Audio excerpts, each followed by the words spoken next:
നമസ്കാരം, ന്യൂസ് ടുഡേയിലേക്ക് സ്വാഗതം. പ്രധാന വാർത്തകൾ. Flexi Electronics and Home Appliances. Flexi, life easy. ഗ്രാമീണ കാർഷിക മേഖലയ്ക്ക് ഊന്നൽ നൽകി പൊതുബജറ്റ്. സ്റ്റാർട്ടപ്പുകൾക്ക് ഇളവ്. എല്ലാ BPL കുടുംബങ്ങൾക്കും LPG കണക്ഷൻ. ആദായ നികുതി സ്ലാബിൽ മാറ്റമില്ല. 5 ലക്ഷത്തിൽ താഴെ വരുമാനമുള്ളവർക്ക് നികുതി ഇളവ്. 45% നികുതി അടച്ച് കള്ളപ്പണം വെളുപ്പിക്കാം. ആഡംബരക്കാരനും റെഡിമെയ്ഡ് വസ്ത്രങ്ങൾക്കും വില കൂടും. സ്ഥാനാർത്ഥിത്വ വിഷയത്തിൽ നിർണായക CPIM സെക്രട്ടേറിയറ്റ് നാളെ. VS-ഉം പിണറായിയും മത്സരിച്ചേക്കുമെന്ന് സൂചിപ്പിച്ച് കോടിയേരി. അതൊക്കെ ഞങ്ങൾ ചർച്ച ചെയ്യാൻ പോവുകയാണുള്ളത്. ഈ നേതാക്കന്മാർക്ക് മത്സരിക്കുന്നതിന് യാതൊരു തടസ്സങ്ങളുമില്ല. ബംഗാളിൽ CPIM സഹകരണത്തിന് കോൺഗ്രസ് ഹൈക്കമാൻഡിന്റെ അനുമതി.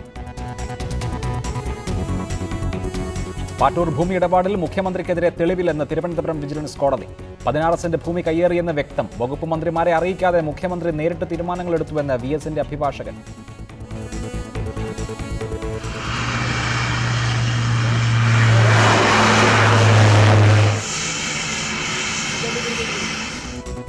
കണ്ണൂർ വിമാനത്താവളത്തിൽ ആദ്യ വിമാനമിറങ്ങി. പരീക്ഷണ പറക്കൽ നടത്തിയത് വ്യോമസേനയുടെ ചെറുവിമാനം. മലബാറിന്റെ വികസനത്തിൽ സുപ്രധാന ചുവടുവയ്പ്പെന്ന് മുഖ്യമന്ത്രി. ഓസ്കർ പുരസ്കാരങ്ങൾ തൂത്തുവാരി Mad Max Fury Road. The Spotlight മികച്ച ചിത്രം ലിയനാർഡോ ഡികാപ്രിയോ നടൻ. ബ്രീ ലാർസൺ നടി. And the Oscar goes to Leonardo DiCaprio. This is the first Oscar and 6th nomination for Leonardo DiCaprio. സംസ്ഥാന ചലച്ചിത്ര അവാർഡുകൾ നാളെ പ്രഖ്യാപിക്കും. മികച്ച നടനുള്ള അവാർഡ് മമ്മൂട്ടിയും പൃഥ്വിരാജും അവസാന റൗണ്ടിൽ. കരുതലോടെ ജെയ്റ്റ്ലി.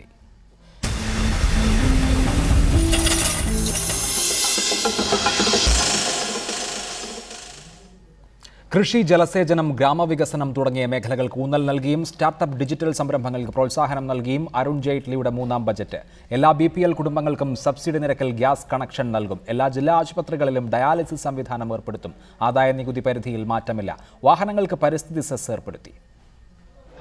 പണക്കാർക്ക് വേണ്ടി പ്രവർത്തിക്കുന്നുവെന്ന വിമർശനം മാറ്റാൻ സാധാരണക്കാരുടെ കയ്യടി നേടാനുള്ള നിരവധി പ്രഖ്യാപനങ്ങളാണ് അരുൺ ജെയ്റ്റ്ലിയുടെ 3ാം ബജറ്റിൽ ഇടം നേടിയിരിക്കുന്നത്. 19.78 ലക്ഷം കോടി രൂപ ചിലവ് പ്രതീക്ഷിക്കുന്ന ബജറ്റിൽ ഗ്രാമീണ മേഖലയ്ക്കായി നീക്കിവച്ചിരിക്കുന്നത് 87,765 കോടി രൂപ. ദരിദ്ര ഭവനങ്ങളിൽ സ്ത്രീകളുടെ പേരിൽ ഗ്യാസ് കണക്ഷൻ നൽകാൻ 2000 കോടി രൂപ മാറ്റിവെച്ചു. 5 കോടി BPL ഭവനങ്ങളിൽ പദ്ധതിയുടെ ഗുണമെത്തിക്കും. ദുർബല വിഭാഗങ്ങൾക്ക് ആരോഗ്യ പരിരക്ഷയ്ക്കായി 1 ലക്ഷം രൂപയുടെ പദ്ധതി. 60 വയസ്സിൽ കൂടുതലുള്ളവർക്ക് 30,000 രൂപ അധികം ലഭിക്കും.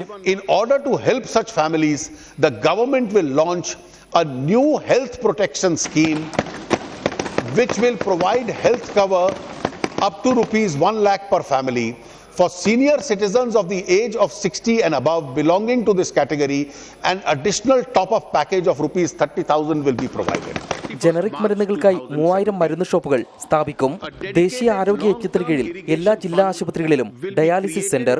വരാനിരിക്കുന്ന നിയമസഭാ തിരഞ്ഞെടുപ്പുകൾ കൂടി മുന്നിൽ കണ്ടാണ് മഹാത്മാഗാന്ധി ദേശീയ ഗ്രാമീണ തൊഴിലുറപ്പ് പദ്ധതിക്ക് റെക്കോർഡ് വിഹിതമായ 38,500 കോടി നീക്കിവച്ചത്. 2018 മെയ് 1 എല്ലാ ഗ്രാമങ്ങളും വൈദ്യുതിവൽക്കരിക്കും. സ്വച്ഛ് ഭാരത് യജ്ഞത്തിന് 9,000 കോടി. 2020 കർഷകരുടെ വരുമാനം 2 ഇരട്ടിയാക്കും. ജലസേചനത്തിനായി നബാർഡിന് കീഴിൽ 20,000 കോടി രൂപയുടെ പ്രത്യേക ഫണ്ട്. അംബേദ്കറുടെ ജന്മദിനത്തിൽ കാർഷിക ഉൽപ്പന്നങ്ങൾക്കായുള്ള ഈ പ്ലാറ്റ്ഫോം പ്രഖ്യാപിക്കും. കാർഷിക ഉൽപ്പന്നങ്ങളുടെ വിപണന മേഖലയിൽ 100% വിദേശ നിക്ഷേപം. 62 നവോദയ സ്കൂളുകൾ. തൊഴിൽ പരിശീലനത്തിനായി 200 കോളേജുകൾ. പുതുതായി തൊഴിൽ ലഭിക്കുന്ന എല്ലാവരുടെയും എംപ്ലോയ്മെന്റ് പെൻഷൻ സ്കീമിലേക്കായി സർക്കാർ 8.73% വിഹിതം നൽകും. അടിസ്ഥാന സൗകര്യ വികസനത്തിനായി 2.21 ലക്ഷം കോടി രൂപയാണ് നീക്കിവച്ചിരിക്കുന്നത്. പൊതുമേഖലാ സ്ഥാപനങ്ങളുടെ ഓഹരി വിറ്റഴിക്കുന്നതിലൂടെ 56,500 കോടി രൂപ സമാഹരിക്കുകയാണ് ലക്ഷ്യം. എണ്ണവിലക്കുറവിന്റെ ആനുകൂല്യത്തിൽ കാൽച്ചവിട്ടിയുള്ള ബജറ്റിൽ ധനക്കമ്മി 3.6% ലക്ഷ്യം. റിപ്പോർട്ടർ, ദില്ലി. ആദായ നികുതി സ്ലാബിൽ മാറ്റം വരുത്തിയില്ലെങ്കിലും 5 ലക്ഷത്തിൽ താഴെ വരുമാനമുള്ളവർക്ക് ധനമന്ത്രി അരുൺ ജെയ്റ്റ്ലി 3000 കോടി രൂപയുടെ നികുതി ഇളവ് പ്രഖ്യാപിച്ചു. 1 കോടി രൂപയിൽ കൂടുതൽ വരുമാനമുള്ളവരിൽ നിന്ന് ഈടാക്കുന്ന സർചാർജ് 15% ഉയർത്തി. സ്റ്റാർട്ടപ്പ് പദ്ധതികൾക്ക് 3 വർഷത്തേക്ക് നികുതി ഇളവ് ലഭിക്കും. 45% നികുതി അടച്ച് കള്ളപ്പണം നിയമപരമാക്കുന്നതിനുള്ള ഇളവും ജെയ്റ്റ്ലി പ്രഖ്യാപിച്ചു. ആദായ നികുതി നൽകുന്നതിനുള്ള വരുമാന പരിധി 2.5 ലക്ഷത്തിൽ നിന്ന് 3 ലക്ഷമാക്കി ഉയർത്തിയേക്കുമെന്ന പ്രതീക്ഷ കഴിഞ്ഞ ബജറ്റിലേതുപോലെ ഇക്കുറിയും അരുൺ ജെയ്റ്റ്ലി തെറ്റിച്ചു. ഇടത്തരക്കാർക്ക് അല്പമെങ്കിലും ആശ്വാസം നൽകുന്നത് 5 ലക്ഷത്തിൽ താഴെ വരുമാനമുള്ളവരുടെ നികുതി ഇളവ് 2000 രൂപയിൽ നിന്ന് 5000 ആക്കി ഉയർത്തിയതാണ്. വാടക വീടുകളിൽ താമസിക്കുന്നവരുടെ ആദായ നികുതി ഇളവ് 24,000 രൂപയിൽ നിന്ന് 60,000 രൂപയാക്കി ഉയർത്തി. ആദ്യമായി വീട് വയ്ക്കുന്നവർക്ക് വായ്പയുടെ പലിശ ഇനത്തിൽ 50,000 രൂപയുടെ നികുതി ഇളവ് നൽകും. വീടിന്റെ വില 50 ലക്ഷത്തിൽ താഴെയും വായ്പ 35 ലക്ഷത്തിൽ താഴെയുമായിരിക്കണം. കള്ളപ്പണ നിക്ഷേപമുള്ളവർക്ക് 4 മാസത്തിനകം 45% നികുതി അടച്ച് കള്ളപ്പണം വെളുപ്പിക്കാം. 1 കോടിയിൽ കൂടുതൽ വരുമാനമുള്ളവരുടെ സർചാർജ് 12 നിന്ന് 15%ആക്കി. പുത്തൻ ഉൽപാദന യൂണിറ്റുകൾക്ക് കോർപ്പറേറ്റ് നികുതി 25%ആയി കുറച്ചു. സ്റ്റാർട്ടപ്പ് പദ്ധതികൾക്ക് ആദ്യ 3 വർഷം 100% നികുതി ഇളവ്. 50 കോടിയോളം വരുമാനമുള്ള 13 സെസ്സുകൾ എടുത്തുകളഞ്ഞു. നികുതി അടക്കുന്നതിൽ വീഴ്ച വരുത്തുന്നവർക്ക് 45% സർചാർജും പിഴയും അടച്ച് വിചാരണയില്ലാതെ രക്ഷപ്പെടാം. 5 കോടിയിൽ താഴെ വരുമാനമുള്ള ചെറുകിട വ്യവസായ സ്ഥാപനങ്ങൾക്കും നികുതി ഇളവ് പ്രഖ്യാപിച്ചിട്ടുണ്ട്. കാർഷിക മേഖലയിലെ സേവനങ്ങൾക്ക് കൃഷി കല്യാൺ സെസ് ഏർപ്പെടുത്തും. റിപ്പോർട്ടർ, ദില്ലി.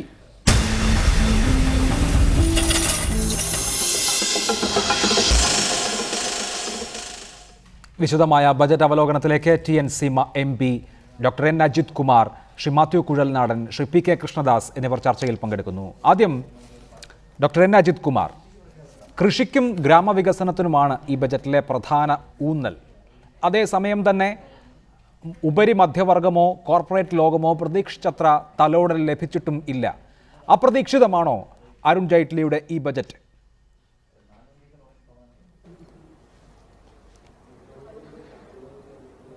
അപ്രതീക്ഷിതമല്ല. കാരണം ഇക്കണോമിക് സർവേ കണ്ടപ്പോൾ ഒരുവിധം എന്താണ് ഇന്ന് വരാൻ പോകുന്നത് എന്നൊരു തോന്നൽ എനിക്ക് അപ്പം തന്നെ കിട്ടിയിരുന്നു. ഒന്നാമതായിട്ട് ഇൻകം ടാക്സിൽ വലിയ വ്യത്യാസം വരാൻ പോണില്ല എന്ന് ഇന്നലത്തെ ഇക്കണോമിക് സർവേ കണ്ടപ്പോൾ മനസ്സിലായി. കാരണം ഏണിങ്സ് ഏൺ ചെയ്യുന്നവരുടെ ആകെ 5.5% പേർ മാത്രമാണ് ടാക്സ് നൽകുന്നതും അത് 5.5 20% വർദ്ധിപ്പിക്കാൻ ഒരു പദ്ധതി ഉണ്ടെന്ന് കേട്ടപ്പോൾ തന്നെ വന്ന് വ്യക്തമായിരുന്നു ടാക്സ് ലാബ്സിൽ ഒരു വ്യത്യാസം വരാൻ പോകുന്നില്ല. ആകെ ഒരു ബെനിഫിറ്റ് ശരിക്കും പറഞ്ഞാൽ ഒരു നല്ലൊരു ബെനിഫിറ്റ് തന്നെയാണ്. 5000 രൂപ ആക്കിയിട്ടുണ്ട് 87A പ്രകാരം. അതായത് 5 ലക്ഷം രൂപയേക്കാൾ കുറവുള്ള വരുമാനം വ്യക്തികൾക്ക് 5000 രൂപ എന്നുള്ള ഒരു കാര്യം കൊണ്ടെന്നുള്ളത് നല്ലൊരു കാര്യം തന്നെ. മാത്രമല്ല 1 കോടിയേക്കാൾ കൂടുതൽ വരുമാനമുള്ളവരുടെ സർചാർജ് 12% നിന്ന് 15% ആക്കിയതും അതൊക്കെ ശരിക്കും പറഞ്ഞാൽ ഒരു ഇക്വിറ്റി, അതായത് ടാക്സിൻ്റെ ആ ഇക്വിറ്റി പ്രിൻസിപ്പിൾ കൃത്യമായിട്ടുണ്ട്. പക്ഷേ എനിക്ക് ഏറ്റവും ഇഷ്ടപ്പെട്ട കാര്യവും ഞാൻ പ്രതീക്ഷിക്കാത്തൊരു കാര്യവും കാർഷിക മേഖലയിൽ അദ്ദേഹം കൊടുത്ത ഊന്നലാണ്. പക്ഷെ അതും അപ്രതീക്ഷിതം എന്ന് പറയാൻ പറ്റില്ല. കാരണം 2 ദിവസം മുമ്പ് അതിനെയാണ് പ്രധാനമന്ത്രി ബറേലിയിൽ ഒരു സ്പീച്ചിനിടയിൽ ഒരു കാര്യം പറഞ്ഞു, വരുമാനം ഇരട്ടിയാക്കാൻ പോകുന്നുവെന്ന്. അന്ന് അദ്ദേഹം ശരിക്കും കൃത്യമായിട്ടൊരു കാര്യം സ്പെൽ ഔട്ട് ചെയ്തു. കാരണം എങ്ങനെ വരുമാനം ഇരട്ടിയാക്കാൻ പോകുന്നു, ഫാർമർ ഇൻകംസ് 2022 ഇരട്ടിയാക്കും എന്നുള്ളൊരു വ്യക്തിപരമായിട്ട് പറഞ്ഞു. അത് എങ്ങനെയാക്കുന്നു അദ്ദേഹം വളരെ കൃത്യമായിട്ട് സ്പെൽ ചെയ്തു. പക്ഷെ അത് അരുൺ ജെയ്റ്റ്ലി ബജറ്റിലെ കാര്യം അത് പറഞ്ഞാൽ അത് ബജറ്റ് ലീക്കേജ് ആവും എന്ന് വിചാരിച്ചുകൊണ്ടായിരിക്കാം അദ്ദേഹം 35,984 കോടി രൂപ എന്ന് പറഞ്ഞ് അവസാനിപ്പിച്ചത്.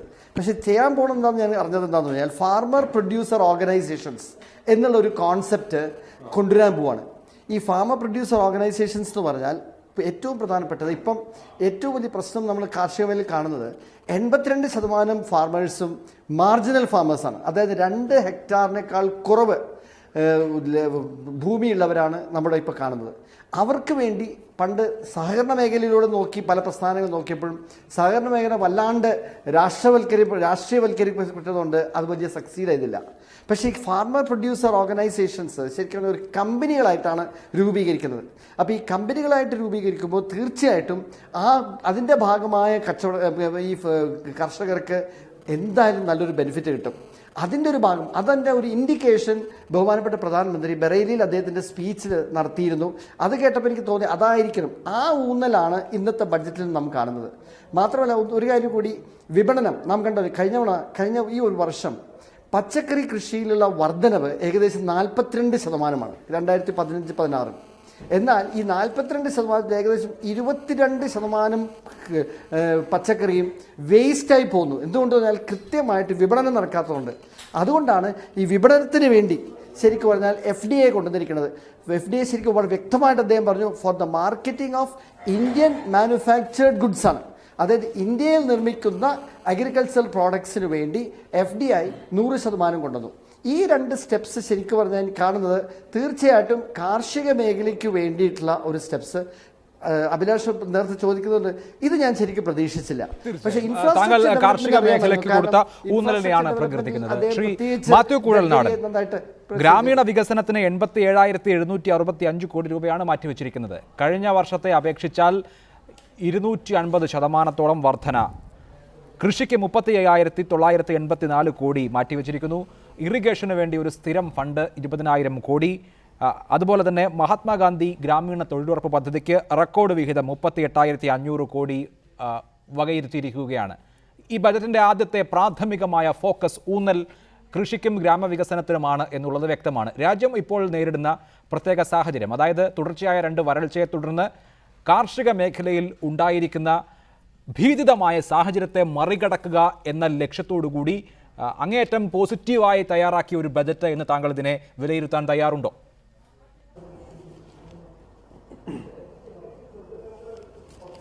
അല്ല, ബഡ്ജറ്റിൽ നല്ല പ്രപ്പോസൽസ് ഇല്ല എന്ന് പറയാൻ ഞാൻ ആളല്ല. ബഡ്ജറ്റിൽ ഇപ്പോൾ ഗ്രാമീണ മേഖലയ്ക്ക് കൊടുത്തിരിക്കുന്ന ഊന്നലോ അല്ലെങ്കിൽ കാർഷിക മേഖലയ്ക്ക് കൊടുത്തിരിക്കുന്ന ഊന്നലോ മോശമാണെന്നോ അല്ലെങ്കിൽ കുറവാണെന്നോ ഒന്നും പറയുന്നില്ല. പക്ഷേ ഇവിടെ ബഹുമാന്യ സുഹൃത്ത് പറഞ്ഞെന്ന് എനിക്ക് വിയോജിക്കാൻ ആഗ്രഹിക്കുന്ന ഒരു കാര്യം, ഈ കർഷകരുടെ വരുമാനം ഇരട്ടിയാക്കും എന്ന അതൊരു പൊളിറ്റിക്കൽ സ്റ്റേറ്റ്മെൻ്റായിട്ട് കാണാൻ കഴിയും. അതല്ല, പിന്നെ ഇപ്പോൾ കൂടുതലായി ഈ ഏകദേശം 2 ലക്ഷം ഹെക്ടർ ഭൂമി ഇറിഗേറ്റ് ചെയ്യാൻ വേണ്ടിയിട്ട് ഉള്ള പദ്ധതി കൊണ്ടുവരുമെന്ന് പറഞ്ഞാൽ ദാറ്റ് മേക്ക് സെൻസ്. നമുക്ക് മനസ്സിലാക്കാം, നമുക്ക് അപ്രീഷിയേറ്റ് ചെയ്യാവുന്ന കാര്യമാണ്. അതല്ലാതെ കർഷകരുടെ വരുമാനം ഇരട്ടിയാക്കുമെന്ന് പറഞ്ഞിട്ട് വെറുതെ ഒരു സ്റ്റേറ്റ്മെന്റ് കൊണ്ട് മാത്രം നമ്മൾ അതിനെ ആ രീതിയിൽ ബൈ ചെയ്യാൻ കഴിയില്ല. പിന്നെ എനിക്ക് വിയോജിപ്പ് തോന്നിയൊരു കാര്യം, ഇവിടെ 100% FDI ആ സ്റ്റേറ്റ്മെന്റ് നമ്മളൊന്ന് സൂക്ഷിച്ച് പ്രത്യേകം എടുത്ത് വായിക്കേണ്ടത് തന്നെയാണ്. FDI പോളിസിയിൽ മാറ്റം വരുത്തിയുണ്ട്. 100% FDI in fruits and vegetable marketing, food products, marketing of food products manufactured and produced in India. വളരെ വൈഡ് ഓപ്പൺ ആയിട്ടുള്ള ഒരു സ്റ്റേറ്റ്മെന്റ് ആണ്. ഇതിൻ്റെ അകത്ത് നമ്മൾ ശ്രദ്ധിക്കേണ്ട ഒരു കാര്യം, ഇത് വളരെ സെൻസിറ്റീവ് ആയിട്ടുള്ള ഒരു പൊളിറ്റിക്കൽ ഇഷ്യൂ കൂടിയാണ്. ഇവിടെ ഒരു കൺസെൻസസ് FDIs വരുമ്പോൾ പലപ്പോഴും പല സെക്ടറിലും കണ്ടിട്ടുള്ള ഒരു ട്രെൻഡ്, തീർച്ചയായിട്ടും കോൺഗ്രസിന്റെ പോളിസിയും സെക്ടേഴ്സ് ഓപ്പൺ ചെയ്യുക, ഇൻവെസ്റ്റ്മെന്റ് കൊണ്ടുവരിക, അവിടെ ഇത് ചെയ്യാന്നുള്ളത്. പക്ഷേ ഫുഡ് അല്ലെങ്കിൽ വെജിറ്റബിൾസ് എന്ന് പറയുമ്പോൾ കാര്യം നല്ലതാണ്. അതിന്റെ ചെക്സ് ആൻഡ് ബാലൻസ് പ്രോപ്പറായിട്ടില്ല എങ്കിൽ പലപ്പോഴും കടന്നു വരുന്നത് വലിയ ഹ്യൂജ് ഇൻവെസ്റ്റ്മെന്റിന് സാധ്യതയുള്ള മൾട്ടിനാഷണൽ കമ്പനീസാണ്. അവർ ബൾക്കായിട്ട് പ്രൊക്വയർ ചെയ്ത് കീപ്പ് ചെയ്ത മാർക്കറ്റിൽ പ്രൈസസിനെ കൺട്രോൾ ചെയ്യുന്ന സ്ഥിതി പലയിടത്തും ഉണ്ടായിട്ടുണ്ട്. പല സംഭവങ്ങളും നമ്മൾ ഈവൻ ഇപ്പോൾ പോലും നമ്മുടെ മലഞ്ചരക്കിൻ്റെ കാര്യത്തിൽ പലപ്പോഴും കാണുന്നത് ഹെവി ആയിട്ട് മാർക്കറ്റിൽ നിന്ന് പർച്ചേസ് ചെയ്ത് ഹോൾഡ് ചെയ്യുന്ന ഒരു സ്ഥിതിയുണ്ട്. അപ്പോൾ അതുകൊണ്ട് അതിൻ്റെ മറ്റ് നെറ്റിഗ്രിറ്റീസ് നോക്കാതെ അതിനെക്കുറിച്ചൊരു അഭിപ്രായം പറയുന്നത് ശരിയായിരിക്കില്ല എന്നാണ് എൻ്റെ ഒരു വിലയിരുത്തൽ. ഇതുകൂടാതെ പിന്നെ എനിക്ക് ഏറ്റവും നന്നായി തോന്നിയ ഒരു പ്രചരണം ഈ ഇലക്ട്രിഫിക്കേഷൻ ഓഫ് വില്ലേജസ്. ഡെഫിനറ്റ്ലി നല്ലൊരു കാര്യമാണ് ഇലക്ട്രിഫിക്കേഷൻ ഓഫ് വില്ലേജസ് ഒക്കെ. ഇതൊക്കെ പറയുമ്പോഴും ഞാൻ ചോദിക്കുന്നത്, ഇന്ത്യയുടെ ഗ്രോത്ത് പേസ് ഇന്ന് നിലനിർത്തുന്നത് പ്രധാനമായിട്ടും സർവീസ് സെക്ടറാണ്. സർവീസ് സെക്ടറിൽ ഉള്ള ഒരു നിലവിലുള്ള ആ ഗ്രോത്ത് സസ്റ്റെയിൻ ചെയ്യാൻ വേണ്ടിയിട്ടും അല്ലെങ്കിൽ അത് കൂട്ടാൻ വേണ്ടിയിട്ടും പിന്നെ അൺഫോർച്ചുനേറ്റ്ലി ഏറെ കാലങ്ങൾക്ക് ശേഷം നമ്മുടെ മാനുഫാക്ചറിങ് സെക്ടർ ഇപ്പം നെഗറ്റീവ് ഗ്രോത്തിലേക്ക് പോകുന്ന വളരെ ഒരു കൺസേൺ ഉണ്ടാക്കുന്ന ഒരു പോയിന്റാണ് മാനുഫാക്ചറിങ് സെക്ടറിലെ ഗ്രോത്ത് കുറയുക എന്നുള്ളത്. അത് അഡ്രസ്സ് ചെയ്യാൻ വേണ്ടി ഈ ബഡ്ജറ്റിൽ കാര്യമായ എന്തെങ്കിലും പ്രതീക്ഷിച്ചു? അത് ഇതിൻ്റെ അകത്ത് വലുതായിട്ട് കാണുന്നില്ല. Make in India, standup India പദ്ധതികൾ തുടങ്ങിയിട്ടും കഴിഞ്ഞ ഒരു വർഷം മാനുഫാക്ചറിങ് സെക്ടറിലെ ഗ്രോത്ത് ചുരുങ്ങുകയാണ് ഉണ്ടായത് എന്ന് പറയുമ്പോൾ ഉണ്ടായതെന്ന് പറയുമ്പോൾ സ്വാഭാവികമായിട്ടും അത് ആ കൺസേൺ അഡ്രസ്സ് ചെയ്യുന്ന പ്രപ്പോസൽസ് ബഡ്ജറ്റിൽ പ്രോപ്പറായി കണ്ടിട്ടില്ല എന്നുള്ള ഒരു കൺസേൺ ഉണ്ട്. പിന്നെ ഞാൻ ചൂണ്ടിക്കാണിക്കാൻ ആഗ്രഹിക്കുന്ന ഒരു കാര്യം, ഇതിൻ്റെ ഇടയിലൂടെ നടത്തിയ ഒരു ബഡ്ജറ്റിൽ വന്നൊരു statement, it is very alarming. In fact oil gas ഇന്ത്യയിൽ അദ്ദേഹത്തിൻ്റെ സ്പീച്ച് തന്നെ ഉണ്ടായിരുന്നു. നമ്മൾക്ക് ആവശ്യത്തിന് ഓയിലും ഗ്യാസും ഇന്ത്യയിൽ ഉണ്ടെങ്കിലും നമ്മുടെ ആവശ്യത്തിന് വേണ്ടിയിട്ട് നമ്മൾക്ക് ഇത് എടുക്കാൻ കഴിയുന്നില്ല. ഇത് ഒരുപാട് കാലം മുമ്പേ നമ്മൾ ഐഡന്റിഫൈ ചെയ്തതും ഒരുപാട് കാലം മുമ്പേ ഗവൺമെന്റ്സ് അഡ്രസ്സ് ചെയ്യാൻ ശ്രമിച്ചിട്ടുള്ള ഒരു വിഷയമാണ്, ഒരു പുതിയൊരു ഫൈൻഡിങ് അല്ല. പക്ഷെ അതിനുവേണ്ടി അദ്ദേഹത്തിൻ്റെ ഒരു സ്റ്റേറ്റ്മെന്റ് അദ്ദേഹം പറഞ്ഞത് incentivise gas exploration, calibrated market freedom. ഈ രണ്ട് കാര്യങ്ങൾ വളരെ കെയർഫുൾ ആയിരിക്കേണ്ടതാണ്. ഇൻസെന്റിവൈസ് ഗ്യാസ് എക്സ്പ്ലോറേഷൻ എന്ന് പറഞ്ഞാൽ എങ്ങനെയാണ്? നമ്മൾ ഫോർ എക്സാമ്പിൾ നമ്മൾക്ക് എടുക്കാം. ഇപ്പോൾ അറേബ്യൻ കടലിൽ എണ്ണ പര്യവേക്ഷണം ആരാണ് നടത്തിയത്? പ്രൈവറ്റ് പ്ലേയേഴ്സ് നടത്തുക എന്ന് പറഞ്ഞാൽ ഇന്ന് ഈ രാജ്യത്ത് അത് ചെയ്യാൻ കഴിയുന്നത് റിലയൻസിനോ അല്ലെങ്കിൽ അദാനിക്കോ മാത്രമാണ് ആ നിലയിലുള്ള, അല്ലെങ്കിൽ പിന്നെ ONGC പോലുള്ള പൊതുമേഖലാ സ്ഥാപനങ്ങളാണുള്ളത്. താങ്കൾ കോൺഗ്രസിന്റെ ഇക്കാര്യത്തിലെ കാഴ്ചപ്പാട് അല്പം ദീർഘമായി തന്നെ വിശദീകരിച്ചു എന്ന് ഞാൻ കരുതുന്നു. ശ്രീ PK കൃഷ്ണദാസ്, ഗ്രാമീണ മേഖലയ്ക്കും കാർഷിക മേഖലയ്ക്കും ഊന്നൽ കൊടുക്കുക എന്ന കൺസെപ്റ്റ്, മിഡിൽ ക്ലാസ്സിനേക്കാൾ കൂടുതൽ താങ്ങ് വേണ്ടത് അവർക്കാണ് എന്ന കൺസെപ്റ്റ് തീർച്ചയായും BJPയുടെ രാഷ്ട്രീയ ബോധ്യത്തിൽ നിന്ന് ഉണ്ടാകുന്നതാകുമല്ലോ. ബീഹാറിലെ തെരഞ്ഞെടുപ്പ് നിങ്ങളെ സംബന്ധിച്ച് ഒരു ഉണർത്ത് സന്ദേശമായിരിക്കാം. ബീഹാറിൽ ജനങ്ങൾ നൽകിയ തിരിച്ചടി ഇനി 2017 ഉത്തർപ്രദേശ് ഒരു തെരഞ്ഞെടുപ്പിലേക്ക് പോകാനിരിക്കുന്നു. അഗ്രേറിയൻ മേഖലയാകെ, പ്രത്യേകിച്ച് ബുന്ദേൽഖണ്ഡ് പോലെയുള്ള ഇടങ്ങളിൽ കർഷകർ വലിയ ദുരിതത്തിലാണ്, ഗ്രാമീണ ജീവിതം വലിയ ബുദ്ധിമുട്ടിലാണ് എന്ന തിരിച്ചറിവിൽ ഉള്ള ഒരു രാഷ്ട്രീയ ബോധ്യത്തിൻ്റെ അടിസ്ഥാനത്തിൽ ഉള്ള ഊന്നലല്ലേ ഈ ബജറ്റിലുള്ളത്?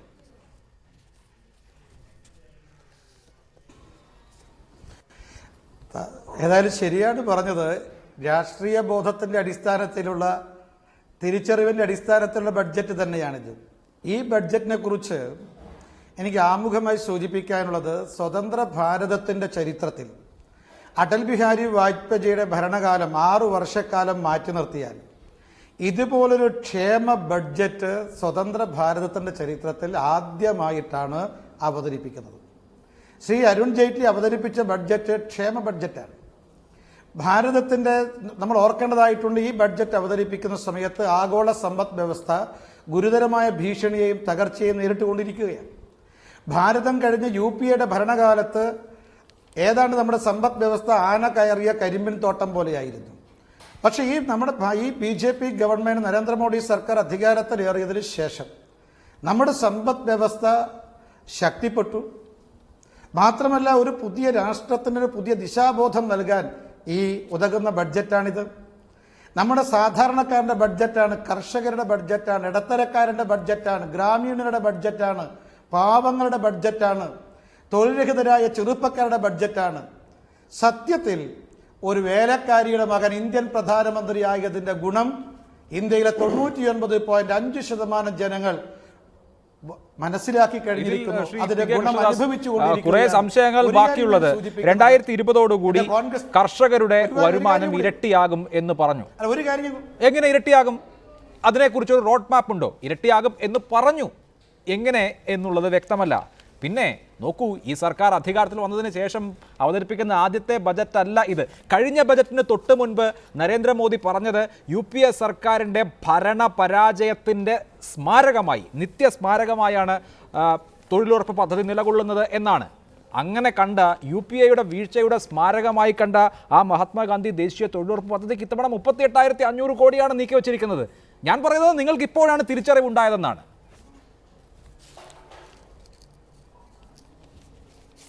അല്ലല്ല, ഞാൻ ചോദിക്കട്ടെ, ഞാൻ ഭാരതത്തിൻ്റെ സമ്പദ് വ്യവസ്ഥ ശക്തിപ്പെട്ടു എന്ന് പറയുന്നത് ആധികാരികമായിട്ടാണ്. UPAയുടെ ഭരണകാലത്ത് നമ്മുടെ സാമ്പത്തിക വളർച്ച നിരക്ക് 4.1% എൻ്റെ കോൺഗ്രസ് സുഹൃത്ത് നിഷേധിക്കില്ല എന്നാണ് ഞാൻ വിശ്വസിക്കുന്നത്. ഇന്ന് 7.6%.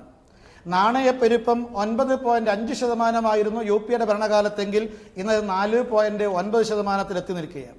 ധനക്കമ്മി UPAയുടെ ഭരണകാലത്ത് 5.8 ഇന്നത് 3.75 എത്തി നിൽക്കുന്നു. അടുത്ത സാമ്പത്തിക വർഷം 3.5 അത് പിടിച്ചു നിർത്തുമെന്നാണ് ധനമന്ത്രി ആവർത്തിച്ച് പ്രഖ്യാപിച്ചിരിക്കുന്നത്.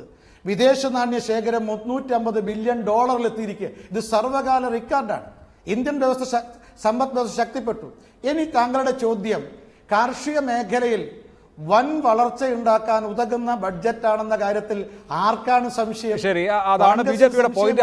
അപ്പോഴും ശ്രീ പി കെ കൃഷ്ണദാസ് ഉള്ള പ്രശ്നം UPA കാലത്ത് നിന്ന് ഈ കാലത്ത് സാമ്പത്തിക വളർച്ചയിൽ ഉണർവുണ്ടായി എന്ന് പറയുമ്പോൾ തീർച്ചയായും കണക്കിൽ കൂടുതലുണ്ട്. അപ്പോഴും 2004-2005 ബേസ് ഇയർ എന്നുള്ളത് 2011-2012 എന്ന് മാറ്റിയതിന് ശേഷമാണ് ഈ ഫിഗേഴ്സ് ഇങ്ങനെ നമുക്ക് എടുത്തു പറയാവുന്നതുപോലെ ഇംപ്രൂവ് ചെയ്തത് എന്നുള്ള കാര്യം മറക്കരുത്. ഞാൻ താങ്കളിലേക്ക് മടങ്ങി വരാം. Doctor T N Seema MP ടെലിഫോണിൽ. ശ്രീമതി സീമ, സാധാരണഗതിയിൽ ഒരു ബജറ്റിനെ ഇടതുപക്ഷം വിമർശിക്കുന്ന ഒരു രീതി ഉണ്ടല്ലോ, കോർപ്പറേറ്റുകൾക്ക് കൈ അയച്ച് പാവപ്പെട്ട ആളുകൾക്ക് ഒന്നുമില്ല എന്നുള്ള തരത്തിൽ. പക്ഷേ ഇത്തവണ ആ തരത്തിലുള്ള ഒരു ഇടതുപക്ഷ വിമർശനം നടത്തുക അസാധ്യമാണോ? ഇവിടെ ഗ്രാമീണ വികസനത്തിന്, കാർഷിക മേഖലയ്ക്ക്, സാമൂഹ്യക്ഷേമത്തിന് ഊന്നൽ നൽകുന്നു, അതേസമയം തന്നെ കോർപ്പറേറ്റുകളെ സംബന്ധിച്ച് വലിയ ആനുകൂല്യങ്ങളൊന്നുമില്ല താനും.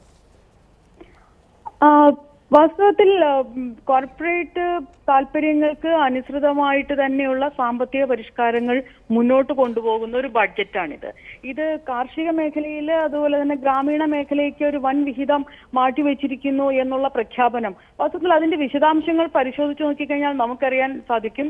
ഇന്ന് ഇന്ത്യൻ കാർഷിക മേഖല അനുഭവിക്കുന്ന, ഇന്ത്യൻ ഗ്രാമീണ മേഖല അനുഭവിക്കുന്ന പ്രശ്നങ്ങൾ പരിഹരിക്കാൻ പറ്റുന്ന തരത്തിലുള്ള ഒരു ഇടപെടലല്ല അത്. അത് വളരെ, അതും 2 ഇരട്ടിയാകും, 5 വർഷം കൊണ്ട് 2 ഇരട്ടിയാകും കർഷകരുടെ വരുമാനം എന്നാണ് പറയുന്നത്. അതൊരിക്കലും ഒരു യാഥാർത്ഥ്യ ബോധത്തോടു കൂടിയിട്ടുള്ള ഒരു കണക്കല്ല. എന്ന് മാത്രമല്ല, ഇപ്പോ കാർഷിക മേഖലയിൽ വൻ മുടക്കുമുതലാണ് അല്ലെങ്കിൽ വൻ വിഹിതമാണ് വെച്ചിരിക്കുന്നതെന്ന് പറയുന്നു. കഴിഞ്ഞ വർഷം, അതായത് 2014, കഴിഞ്ഞ മുമ്പത്തെ വർഷം 14-15 ഉണ്ടായിരുന്നത് 22,309 കോടി രൂപയാണ്. ഈ വർഷം അത് യഥാർത്ഥത്തിൽ കാർഷിക മേഖലയിലേക്ക് 20,400 കോടി രൂപയാണ്. അത് 2,000 കോടി രൂപയുടെ കുറവ് അതിനകത്ത് വന്നിട്ടുണ്ട്. പക്ഷെ അവിടെ ആഡ് ചെയ്തിട്ടുള്ള ഒരു കാര്യം എന്ന് പറയുന്നത്, ബാങ്കുകൾക്കും മറ്റുമായിട്ട് കർഷകർക്ക് പിന്നെ എന്താണ് സബ്സിഡൈസ്ഡ് ആയിട്ടുള്ള ലോൺ കൊടുക്കുന്നതിന് കോമ്പൻസേറ്റ് ചെയ്യുന്ന 15,000 കോടി രൂപ ഇതിന്റെ കൂടെ ആഡ് ചെയ്തിരിക്കുകയാണ്. ഇത് വാസ്തവത്തിൽ ഈ ഒരു കണക്കിൽ കാണിക്കുന്ന ഈ കളി ഈ ബഡ്ജറ്റുമായി ബന്ധപ്പെട്ട് വിവിധ മേഖലകളിൽ കാണാൻ കഴിയുന്നുള്ളതാണ്. തൊഴിലുറപ്പ്, ഇപ്പോൾ റിപ്പോർട്ട് ചാനൽ തന്നെ റിപ്പോർട്ട് ചെയ്യുന്നത് എന്താണ്, തൊഴിലുറപ്പിൽ റെക്കോർഡ് വകയിരുത്തൽ എന്നുള്ളതാണ്. അതെങ്ങനെയാ ശരിയാവുന്നത്? നിങ്ങളൊന്ന് പരിശോധിച്ച് നോക്കുക. 2010-11 41,000 കോടി രൂപയാണ് തൊഴിലുറപ്പിന് വേണ്ടി മാറ്റിവെച്ചത്. കഴിഞ്ഞ വർഷം വലിയ തോതിലുള്ള വെട്ടിക്കുറവ് വന്നിരുന്നു, 34,000 കോടി രൂപയായിരുന്നു. അതിനുശേഷം പഴയ കൂലി കുടിശ്ശിക കൊടുക്കാൻ വേണ്ടി 5,000 കോടി രൂപ കൂടെ അതിന്റെ കൂടെ ചേർത്ത് 39,000 കോടി രൂപയാണ് കഴിഞ്ഞ തവണ വെച്ചത്.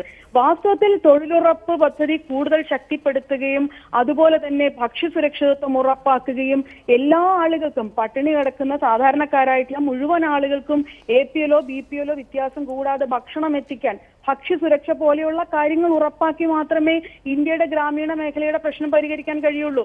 ഇപ്പം തൊഴിലുറപ്പിന് വെച്ചിരിക്കുന്ന പണം എടുത്ത് നോക്കുകയാണെങ്കിൽ നമുക്കറിയാം, ആ ഒരു ആവറേജ് 38 ദിവസം മാത്രമേ ഒരു വർഷം പണി കൊടുക്കാൻ കഴിയുള്ളൂ. ആ 38 ദിവസം കൊണ്ട് ഗ്രാമീണ മേഖലയിൽ ഇപ്പോൾ കുടിയേറ്റം, തൊഴിലില്ലാതെ നഗരങ്ങളിലേക്ക് കുടിയേറേണ്ടി വരുന്ന പാവപ്പെട്ടവന്റെ പ്രശ്നം, ദരിദ്ര കൃഷിക്കാരന്റെ പ്രശ്നം, കൂലിപ്പണിക്കാരുടെ പ്രശ്നം, ഈ പ്രശ്നങ്ങൾ പരിഹരിക്കാൻ കഴിയുമോ? ഇല്ല, അതാണ് അക്കാര്യത്തിലുള്ള വിമർശനം. തുടരുക ശ്രീമതി സീമ. ശ്രീ N. അജിത് കുമാർ, 91-ൽ മൻമോഹൻ സിംഗ് ചെയ്തതുപോലെ ഈ NDA സർക്കാർ വരുമ്പോൾ മറ്റൊരു ഗതി നിർണായകമായ തീരുമാനം സാമ്പത്തിക പരിഷ്കരണം സംബന്ധിച്ചുണ്ടാകും എന്ന് കരുതപ്പെട്ടിരുന്നു. അങ്ങനെ വാണിജ്യ വ്യവസായ ലോകം പ്രതീക്ഷിക്കുകയും ചെയ്തു. അതുകൊണ്ട് തീവ്രമായ സാമ്പത്തിക പരിഷ്കരണ അജണ്ട ഉണ്ടാകും എന്ന് ഇതിപ്പോൾ 3ാമത് തവണയാണ്, അരുൺ ജെയ്റ്റ്ലിയുടെ 3ാമത്തെ ബജറ്റാണല്ലോ പ്രതീക്ഷിക്കുന്നത്. പക്ഷേ അത് ഉണ്ടാകുന്നില്ല. UPA സർക്കാർ ശ്രദ്ധിച്ചതുപോലെ തന്നെ സാമൂഹ്യക്ഷേമ മേഖലയെ കൈവിടാതെ അതിന് എല്ലാ തരത്തിലുമുള്ള പിന്തുണ നൽകിക്കൊണ്ട് തന്നെയുള്ള ഒരു ഞാണന്മേൽ കളിയാണ് ഇവിടെ അരുൺ ജെയ്റ്റ്ലി സ്വീകരിക്കുന്നത്. ഇവിടെ ഇൻഡസ്ട്രി വിചാരിക്കുന്നത് പോലെ, ആഗ്രഹിക്കുന്നത് പോലെയുള്ള ഒരു വലിയ റിഫോം അജണ്ട നടപ്പാക്കാൻ എന്താണ് ജെയ്റ്റ്ലിക്ക് മുമ്പിലുള്ള തടസ്സം?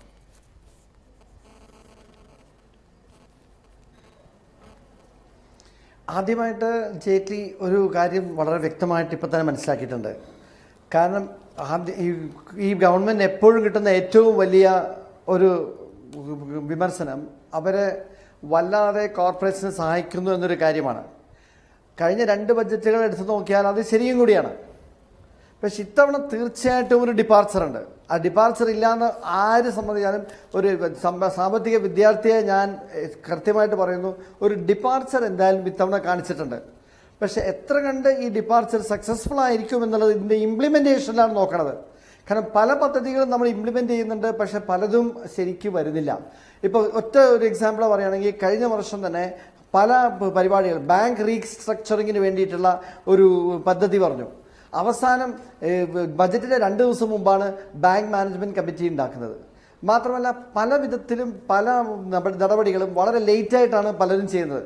ഇപ്പോൾ വേറൊരു കാര്യം, 20,000 ടൺ സ്വർണം വീടുകളിലുണ്ട്, അതിൽ പുറത്തേക്കെടുക്കാനായിട്ടുള്ള പദ്ധതി ഉണ്ടാവും. എന്നിട്ട് പദ്ധതിയുമായിട്ട് അപ്പോഴാണ് പദ്ധതി ഉണ്ടെന്നത് നവംബറിലാണ്. അതോ ഗോൾഡ് പ്രൈസസ് നന്നായിട്ട് താണിരിക്കുന്ന സമയത്ത് ഈ സ്കീം കൊണ്ടുവന്നാൽ പിന്നെ അത് സക്സീഡ് ചെയ്യോ? 20,000 ടൺ സ്വർണം എടുക്കുന്ന സ്ഥലത്ത് നമുക്ക് കിട്ടിയത് ആകെ 1131 കിലോഗ്രാം സ്വർണ്ണമാണ്. അപ്പം അത് തന്നെ കണ്ടാൽ തന്നെ മനസ്സിലാവും പല പദ്ധതികളും അവർ അനൗൺസ് ചെയ്യുന്നുണ്ട്, പക്ഷെ ഇംപ്ലിമെൻ്റ് ചെയ്യുന്നില്ല. അങ്ങനെ നോക്കുമ്പോൾ ഇത്തവണ പുതിയ പദ്ധതികളുടെ വരവ് കുറവാണ്. ആ ഒരു കാര്യത്തിൽ നമ്മൾ അപ്രീഷിയേറ്റ് ചെയ്ത് പറ്റുള്ളൂ. അതിൻ്റെ അനുസരിച്ച് വരുമ്പോഴാണ് ഈ കൺസോളിഡേഷൻ, പ്രൈം മിനിസ്റ്റർ കഴിഞ്ഞ 2-3 തവണയായിട്ട് പറയുന്ന ഈ കൺസോളിഡേഷനിലേക്ക് ഒന്ന് കോൺസെൻട്രേറ്റ് ചെയ്തിട്ടുണ്ട്. കൺസോളിഡേഷൻ കോൺസെൻട്രേറ്റ് ചെയ്യുമ്പം സ്വാഭാവികമായിട്ടും നാം കാണുന്നത് എന്താണ്, എല്ലാ മേഖലകളെയും ശരിക്കും ഒരുപോലെ ഊന്നൽ നൽകാൻ പറ്റില്ല. ബഹുമാനപ്പെട്ട MP ശ്രീമതി സീമ പറഞ്ഞു ഇങ്ങനെ കോർപ്പറേറ്റൈസേഷൻ. എനിക്ക് തോന്നുന്നില്ല ഇത്തവണ അങ്ങനത്തെ ഒരു കോർപ്പറേറ്റൈസേഷൻ ഇവിടെ നടന്നിട്ടുള്ളത്. മാത്രമല്ല 35,984 കോടി രൂപ അലോക്കേറ്റ് ചെയ്തപ്പോൾ കൃത്യമായിട്ട് ഫാമേഴ്സിന് വേണ്ടിയിട്ടാണ്. പിന്നെ ഫാർമർ ഇൻകംസ് ഡബിൾ ആവുന്നു എന്നുള്ള കാര്യത്തിൽ ഫാർമർ ഇൻകംസ് എത്രയാണെന്ന് നമുക്കറിയോ? എല്ലാവരും സബ്സിസ്റ്റൻസ് ലെവലിലാണ് താമസിക്കുന്നത്. 82% മാർജിനൽ ഫാമേഴ്സാണ്. അവരുടെ വരുമാനം എന്ന് പറയുന്നത് വളരെ വളരെ താണ നിലവാരത്തിൽ നിൽക്കുന്നത്. അപ്പൊ ഇത് ഡബിൾ ചെയ്യാനായിട്ടുള്ളത് എനിക്ക് തോന്നുന്നില്ല അത് വലിയൊരു ബുദ്ധിമുട്ടുണ്ടാവുന്നു. എക്കണോമിക് സർവേ വ്യക്തമാക്കിയ ഒരു കാര്യം, ആരോഗ്യം, വിദ്യാഭ്യാസം പോലെയുള്ള മേഖലകളിൽ ഇന്ത്യ ചെലവ് ചെയ്യുന്ന തുക ശതമാന കണക്കെടുത്താൽ ഉസ്ബെക്കിസ്ഥാൻ, വിയറ്റ്നാം പോലെയുള്ള രാജ്യങ്ങൾ ചെലവ് ചെയ്യുന്നതിനേക്കാളും കുറവാണ് എന്നാണ്. വികസിത രാജ്യങ്ങളോ വളരുന്ന എക്കോണമികളോ ബ്രിക്സ് രാഷ്ട്രങ്ങളോ ചെലവ് ചെയ്യുന്നതിനേക്കാൾ കുറവാണ് എന്നല്ല, ഉസ്ബെക്കിസ്ഥാൻ പോലെയുള്ള രാജ്യങ്ങളെക്കാളും കുറവാണ്. അങ്ങനെയുള്ള ഒരു കണക്ക് നമ്മുടെ മുൻപിലുള്ളപ്പോഴാണ് വിദ്യാഭ്യാസ രംഗത്തും ആരോഗ്യരംഗത്തുമൊക്കെ കുറെ കൂടി മെച്ചപ്പെട്ട ഊന്നൽ ഉണ്ടാകുന്നത്. ഇത് യഥാർത്ഥത്തിൽ കുറെ കൂടി ശക്തമായി നടത്തേണ്ടുന്ന ഒന്നല്ലേ?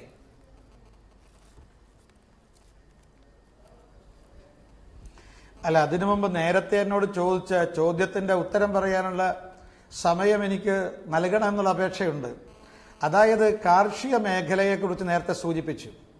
നമ്മുടെ കാർഷിക മേഖലയിലെ തകർച്ചയ്ക്ക് അടിസ്ഥാനപരമായ പ്രശ്നം എന്താണെന്ന് ശാസ്ത്രീയമായി പഠിക്കുകയും അത് പരിഹരിക്കാനുള്ള പ്രായോഗികവും ശാസ്ത്രീയവുമായ നിർദ്ദേശങ്ങൾ നമുക്ക് ഈ ബഡ്ജറ്റിൽ കാണാൻ സാധിക്കും. ഒന്ന്, നമ്മുടെ വിത്തിറക്കാൻ, വിളവിറക്കാൻ കർഷകന്മാർക്ക് ആവശ്യമായ പണത്തിൻ്റെ പ്രശ്നം നിലനിൽക്കുന്നുണ്ട്. അതിനുവേണ്ടി 9 ലക്ഷം കോടി രൂപയാണ് കർഷകർക്ക് വായ്പ നൽകാൻ വേണ്ടി നീക്കിവെച്ചത്. രണ്ടാമത്തെ പ്രശ്നം, ഇന്ന് കർഷക ആത്മഹത്യയിലേക്ക് കർഷകനെ നയിക്കാനുള്ള പ്രധാനപ്പെട്ട ഒരു കാരണം അവൻ്റെ വിപണിയെ സംബന്ധിച്ച്, വിലയെ സംബന്ധിച്ചുള്ള പ്രശ്നമാണ്. അതുകൊണ്ട് വിലയുടെ 35% മാത്രമേ അവന് ലഭിക്കുന്നുള്ളൂ, ബാക്കി ഇടത്തട്ടുകാർ കൊണ്ടുപോവുകയാണ്.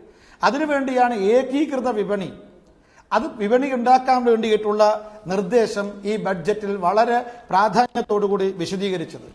2, വിള ഇൻഷുറൻസാണ്. കാർഷിക വിളവുകൾ ഈ പ്രകൃതി ദുരന്തം കൊണ്ട് നഷ്ടപ്പെടുന്ന സമയത്ത് കർഷകൻ ആത്മഹത്യ ചെയ്യേണ്ടി വരുന്നു.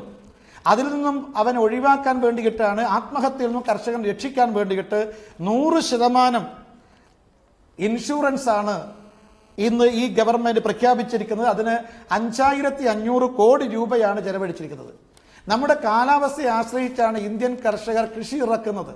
സ്വാഭാവികമായും അതിനുള്ള പരിഹാരം എന്താ? ജലസേചനമാണ്. ജലസേചനത്തിന് വേണ്ടി 17,500 കോടി രൂപയാണ് ഈ ഗവൺമെന്റ് നീക്കിവെച്ചത്. ഏതാണ്ട് ഓരോ വർഷവും 8 ലക്ഷം ഹെക്ടറിൽ ജലസേചന സൗകര്യം എത്തിക്കണമെന്നുള്ളതാണ് ഈ ഗവൺമെന്റിന്റെ ലക്ഷ്യം. അതനുസരിച്ചാണ് ഈ പദ്ധതികൾ മുഴുവൻ പ്രഖ്യാപിച്ചിരിക്കുന്നത്. കള്ളപ്പണം വെള്ളപ്പണമാക്കി മാറ്റുന്ന സമയത്ത് ചെലുത്തുന്ന 7% സെസ്സും കാർഷിക മേഖലയിലേക്ക് കൊടുക്കാൻ തീരുമാനിച്ചിരിക്കുക.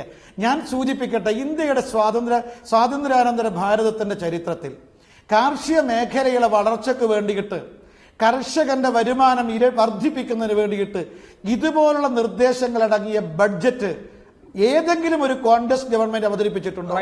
മാർക്സിസ്റ്റ് മാത്യു പാർട്ടിയും കുഴൽനാടൻ, കോൺഗ്രസും ശ്രീ ഒരുമിച്ച് മാത്യു രാജ്യം കുഴൽനാടൻ, ഭരിച്ച സമയത്ത് അതാണ് ബി ജെ പി ഇക്കാര്യത്തിൽ ചോദിക്കുന്ന ചോദ്യം. ഒന്ന്, ഇവിടെ കോർപ്പറേറ്റുകളെ അനുകൂലിക്കുന്ന, വല്ലാതെ അനുകൂലിക്കുന്ന സമീപനം എടുക്കുന്നില്ല. കോർപ്പറേറ്റ് ടാക്സ് കുറയ്ക്കും എന്ന് കരുതി അത്രയും കുറച്ചിട്ടില്ല. അവിടെ ടേൺ ഓവർ 5 കോടിക്ക് താഴെയുള്ള കമ്പനികൾക്ക് 29% കുറച്ചു നൽകുന്നു. അതുപോലെ ഇനി ഉൽപ്പാദന മേഖലയിൽ അടുത്ത വർഷം മുതൽ രജിസ്റ്റർ ചെയ്യാൻ പോകുന്ന കമ്പനികൾക്ക്, സ്റ്റാർട്ടപ്പുകൾക്ക് തീർച്ചയായും 3 വർഷത്തേക്ക് നികുതി ഇളവ് നൽകുന്നു. ഇങ്ങനെ പുതുതായി ഉൽപ്പാദന മേഖല സജീവമാകാൻ നൽകുന്ന ഇളവുകൾ അല്ലാതെയുള്ള ഇളവുകൾ നൽകുന്നില്ല എന്ന് മാത്രമല്ല, സൂപ്പർ റിച്ചിനുള്ള സർചാർജ് കൂട്ടിയിട്ടുമുണ്ട്. ഈ തരത്തിൽ പണക്കാരായ ആളുകളിൽ നിന്ന് കൂടുതൽ വിഹിതം എടുത്ത് പാവപ്പെട്ട ആളുകൾക്ക് വേണ്ടി ചെലവാക്കുക എന്ന ഒട്ടൊക്കെ ഇടതുപക്ഷം എന്ന് പറയാവുന്ന ഒരു മെത്തഡോളജിയാണ് ഉപയോഗിക്കുന്നത് എന്ന് കാണാം. അവിടെ ഈ വെൽഫെയർ പരിപാടികൾക്ക് പണം ചെലവഴിക്കുക എന്നത് മാത്രമല്ല, ഇപ്പോൾ startup India, skill India, make in India, digital India പോലെയുള്ള പദ്ധതികൾക്ക്, ഉൽപ്പാദനപരമായ പദ്ധതികൾ വളർത്താനും അവിടെ ഒരു ഇടം കണ്ടെത്തുന്നു എന്നുള്ളത് താങ്കൾ പോസിറ്റീവായി കാണുന്ന ഒന്നാണോ?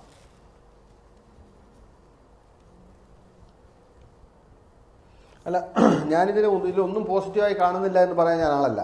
അഭിലാഷ്, ദയവ് ഇതെനിക്ക് സമയം തരണം. കാരണം എൻ്റെ ബഹുമാന്യ സുഹൃത്ത് കൃഷ്ണദാസ് ഇവിടെ പറഞ്ഞ നിരവധി കാര്യങ്ങൾക്ക് റെസ്പോണ്ട് ചെയ്യേണ്ടതായിട്ടുണ്ട്. ഒന്നാമത്തെ കാര്യം, കാർഷിക മേഖലയിൽ ഇപ്പോഴത്തെ വളർച്ചാ നിരക്ക് 1% എന്ന കാര്യം നിങ്ങളുടെ ശ്രദ്ധയിലുണ്ടാകണം. ഇതിനു മുമ്പ് കാർഷിക മേഖലയിൽ ഇതുപോലൊരു ഊന്നലുണ്ടായിട്ടുണ്ടോ എന്ന് പറഞ്ഞു. കഴിഞ്ഞ ഒരു 20 വർഷത്തിനിടയിൽ കാർഷിക മേഖലയ്ക്ക് 4% വളർച്ച ഉണ്ടായത് UPA സർക്കാർ ഭരിച്ചിരുന്ന കാലത്താണ് എന്നത് വിസ്മരിക്കരുത്. അതിനോട് ചേർത്ത് വെച്ച് ഞാൻ പറഞ്ഞു, ആ സമയത്ത് നല്ല മൺസൂൺ ഉണ്ടായിരുന്നു. കാർഷിക മേഖലയിൽ അടുത്ത കാലത്തെ റെക്കോർഡ് വളർച്ച സാധ്യമായത് അവിടെയാണ്. പിന്നെ അദ്ദേഹം പറഞ്ഞു, ഇന്ന് UPA സർക്കാരിൻ്റെ കാലത്തിൽ നിന്നും മെച്ചമായി സാമ്പത്തിക സ്ഥിതി മാറിയെന്ന് പറഞ്ഞു. ശരിയാണ്. അദ്ദേഹം പറഞ്ഞ ഇൻഡിക്കേറ്റേഴ്സിനെ ഒന്നും ഞാൻ നിഷേധിക്കുന്നില്ല. ഇന്ത്യയുടെ ഗ്രോത്ത് റേറ്റിൽ മാറ്റമുണ്ടായിട്ടുണ്ട്, ഇൻഫ്ലേഷൻ താണിട്ടുണ്ട്, കറണ്ട് അക്കൗണ്ട് ഡെഫിസിറ്റ് കുറഞ്ഞിട്ടുണ്ട്, ഫിസിക്കൽ ഡെഫിസിറ്റ് കുറഞ്ഞിട്ടുണ്ട്. പക്ഷേ ഇത് എങ്ങനെയാണ് സാധ്യമായത് എന്ന് നമ്മൾ പരിശോധിച്ചാൽ, മനസ്സിലാക്കിയാൽ, ഇന്ന് ഇന്ത്യ രാജ്യത്തിൻ്റെ സമ്പദ് വ്യവസ്ഥയ്ക്ക് ഏറ്റവും അനുകൂലമായ ഒരു ആഗോള സാഹചര്യം നിലനിൽക്കുന്നുണ്ട്. എന്താണ്? ഗ്ലോബൽ എക്കോണമീസ് എല്ലാം ഒരു റിസഷനിലാണ് എന്നത് സത്യമാണെങ്കിൽ കൂടിയും ഇന്ത്യൻ എക്കോണമിയിലെ ഏറ്റവും വലിയ പ്രഷറും ഏറ്റവും വലിയ ബർഡനുമായിരുന്ന ഈ ക്രൂഡ് ഓയിലിൻ്റെ വില ഇന്ന് 4-1 പോയ നിലയിലാണ് ഇന്ന് നമ്മുടെ എക്കോണമി ഇതുപോലെ പിടിച്ചു നിർത്താൻ കഴിഞ്ഞത്. അതായത് നിഷേധിക്കാൻ കഴിയില്ല. ഞാൻ പറയട്ടെ, ഇപ്പോൾ ഇന്ത്യയുടെ ധനകാര്യ സ്ഥിതി ഈ ഗവൺമെന്റിന്റെ പോളിസി ഇനീഷ്യേറ്റീവ്സ് കൊണ്ട് മെച്ചപ്പെടുകയായിരുന്നുവെങ്കിൽ ഐ വുഡ് ഹാവ് അപ്രീഷിയേറ്റഡ്. ഞാൻ അപ്രീഷിയേറ്റ് ചെയ്യുന്നു. പക്ഷേ ഞാൻ ആധികാരികമായും ആത്മാർത്ഥമായി പറയാൻ ആഗ്രഹിക്കുന്നു, നമ്മുടെ എല്ലാവരുടെയും നല്ലതെന്ന് പറയാം, ക്രൂഡ് ഓയിലിന്റെ വില ഇതുപോലെ താണത് കൊണ്ടാണ് റവന്യൂ, ഈ ഫിസിക്കൽ ഡെഫിസിറ്റും കറണ്ട് അക്കൗണ്ട് ഡെഫിസിറ്റും ഇതുപോലെ താഴത്തേക്ക് വരാനിടയായത്, ഇൻഫ്ലേഷൻ കണ്ടെയ്ൻ ചെയ്യാൻ സാധ്യമായത്. അതല്ലായിരുന്നുവെങ്കിൽ വളരെ ഗുരുതരമായ സ്ഥിതിയിലേക്ക് പോയിരുന്നു. ഒരുപക്ഷെ കോൺഗ്രസ് അതിന് ഏറ്റവും കൂടുതൽ വില കൊടുക്കേണ്ടി വന്നത് കഴിഞ്ഞ പാർലമെന്റ് സാമ്പത്തിക സാഹചര്യങ്ങളുടെ ഗുണഫലമാണ് ഇപ്പോഴത്തെ സർക്കാരിനെ ഇത്തരം മെഷേഴ്സ് എടുക്കാൻ സഹായിക്കുന്നത് എന്നുള്ളതാണ് താങ്കളുടെ വാദം അംഗീകരിച്ചു. ശ്രീമതി TN സീമ, ധനകാര്യമന്ത്രി 5 കോടിയോളം വരുന്ന BPL കുടുംബങ്ങളിലെ വനിതകൾക്ക് അവരുടെ വീട്ടിൽ പാചകവാതകം എത്തുന്ന പദ്ധതി ആരംഭിക്കുകയാണ്. നമുക്ക് അതിനെ വിമർശിക്കാൻ സാധിക്കില്ലല്ലോ. 75 ലക്ഷം കുടുംബങ്ങൾ വോളണ്ടറിയായി ഗ്യാസ് സബ്സിഡി വേണ്ട എന്ന് വെച്ച ആ സാഹചര്യത്തിലെ പണം ഉപയോഗിച്ചാണ് ഈ പദ്ധതി നടപ്പാക്കുക. ആരോഗ്യ സംരക്ഷണ മേഖലയിലാണെങ്കിൽ എല്ലാ ജില്ലാ ആശുപത്രികളിലും ഡയാലിസിസ് യൂണിറ്റുകൾ ആരംഭിക്കുന്നു. മരുന്നുകൾ കുറഞ്ഞ വിലയ്ക്ക് ലഭിക്കാൻ വേണ്ടി ജൻ ഔഷധി യോജന, 3000 മെഡിക്കൽ ഷോപ്പുകൾ തുടങ്ങുന്നു. ഇങ്ങനെ ഗ്രാമീണ മേഖലയിൽ ഏറ്റവും ആവശ്യമുള്ള ആളുകളിലേക്ക് സർക്കാരിൻ്റെ സഹായം എത്തുന്നു എന്നുള്ളത് കാണാതെ പോകാനാവില്ലല്ലോ. അല്ല, ഇതൊരു ക്ഷേമ ബഡ്ജറ്റ് എന്നുള്ള നിലയിലുള്ള വിലയിരുത്തൽ വ്യക്തമായിട്ടുള്ള അഭിപ്രായം. അത് വെറും രാഷ്ട്രീയ നിലപാടിന്റെ ഭാഗമായിട്ട് പറയുന്നതല്ല, മറിച്ച് നിങ്ങൾ ഇതിന്റെ ഒരു കേവലം സംഖ്യയല്ല, കഴിഞ്ഞ ബഡ്ജറ്റുകളുമായിട്ട് താരതമ്യപ്പെടുത്തി നോക്കുക. അതുപോലെ തന്നെ ചില മേഖലകളിൽ വന്നിട്ടുള്ള വൻ ഇടിവുണ്ട്, വിഹിതത്തിൽ വന്നിട്ടുള്ള വൻ ഇടിവുണ്ട്. ഇത്തരം കാര്യങ്ങൾ പരിശോധിച്ച് നോക്കുമ്പോൾ ആ രീതിയിൽ ക്ഷേമ രംഗത്ത് എല്ലാ തരത്തിലുമുള്ള ഒരു സമഗ്രമായ സമീപനം, അല്ലെങ്കിൽ അത് പ്രശ്നങ്ങളെ ശരിയായ രീതിയിൽ കാണുന്ന ഒരു സമീപനം ബഡ്ജറ്റിനുണ്ടെന്ന് പറയാൻ സാധിക്കില്ല. ഇപ്പോൾ BPL കുടുംബങ്ങളിലെ സ്ത്രീകൾക്ക് കണക്ഷൻ കിട്ടുന്നതിന് വേണ്ടി ഇപ്പൊ പറഞ്ഞിരിക്കുന്നത് 1.2 കോടി കുടുംബങ്ങൾക്കാണ് പറഞ്ഞിരിക്കുന്നത്. അതൊരു 8% മാത്രമേ വരുള്ളൂ BPL കുടുംബങ്ങളിൽ. പക്ഷെ ഇതിന്റെ പ്രശ്നം എന്ന് പറയുന്നത്, നമ്മൾ BPL APL എന്നുള്ള ടാർഗറ്റിംഗ് വന്നതിന് ശേഷം കൂടുതൽ ആളുകളെ BPL-ന്റെ ആനുകൂല്യത്തിൽ നിന്ന് പുറത്താക്കുകയും അവസാനം ഈ APL എന്ന് പറഞ്ഞു നിൽക്കുന്ന ലോവർ മിഡിൽ ക്ലാസ്സിൽപ്പെട്ട ആളുകളെ സംബന്ധിച്ചിടത്തോളം ഇപ്പോൾ തന്നെ അതിന്റെ സബ്സിഡി കിട്ടാത്ത ഒരു അവസ്ഥയിലേക്ക് വരികയാണ്.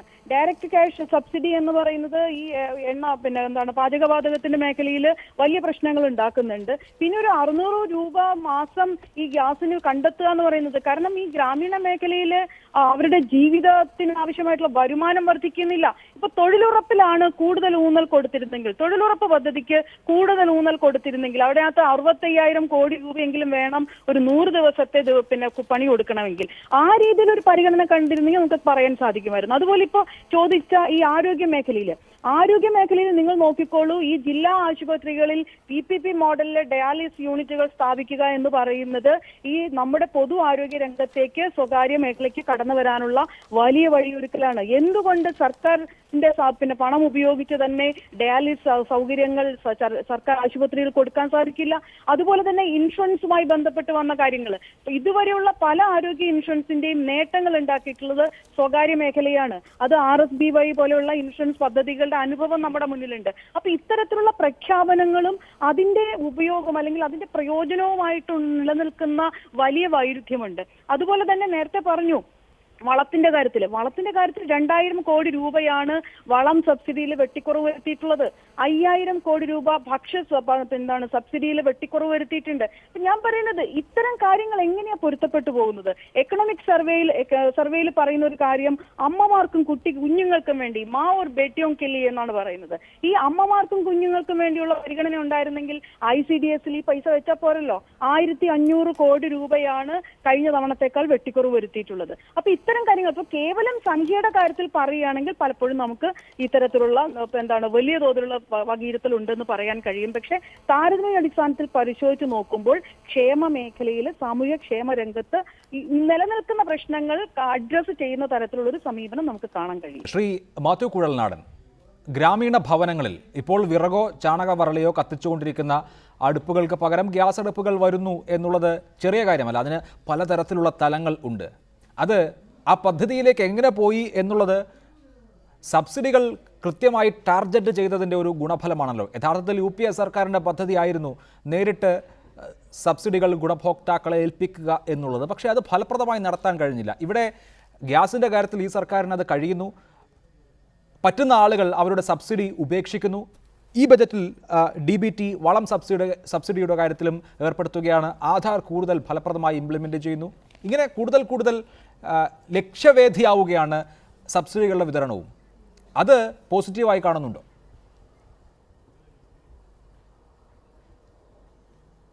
അഭിലാഷ, ഞാൻ അതിൻ്റെ അകത്ത് ഈ ഒരു പദ്ധതി കേൾക്കുമ്പോൾ നമ്മൾക്കെല്ലാവർക്കും വളരെ പ്രതീക്ഷ തോന്നുന്ന അല്ലെങ്കിൽ വളരെ നല്ലത് എന്ന നിലയിലാണ് നമ്മൾ അതിനെ കാണാൻ ശ്രമിക്കുക. പക്ഷേ I am very pessimistic on this issue.